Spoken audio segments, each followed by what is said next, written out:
How to post photo on TikTok. Welcome to another TikTok tutorial video. In this video, I'm going to show you how to post photo on TikTok. If this video helps you, please consider giving it a like and also subscribing to my channel. The first thing we need to do is open up the TikTok app on our iPhone or Android phone and select the profile icon and press the plus sign right here.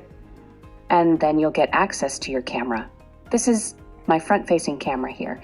And if you look right over here, it says photo. So by default, all you need to do is take a picture here, or you could press upload. We can select multiple photo here. We can select one photo, and then it's going to bring you to this page. As soon as you upload a picture, you could actually add music here. This is basically a picture, but it's going to be uploaded in kind of a video format where you could have music to it. So I just have mine on mute, but you could add music. You could remove the music with the X option here. But you have all the different options, so you could actually edit the audio, for example, and record voiceover if you wanted to this picture, sure, or you could add stickers, effects, and filters. As well, you could also add text, like you could with videos, and pretty much all the options available here, and go to the next page.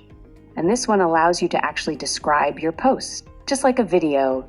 Use hashtags and mentions and then post it to your profile. If you have any questions about this, leave a comment below. Get back to you as soon as I can. If this video helps you, give it a thumbs up, and please consider subscribing to my channel. Thank you so much for watching.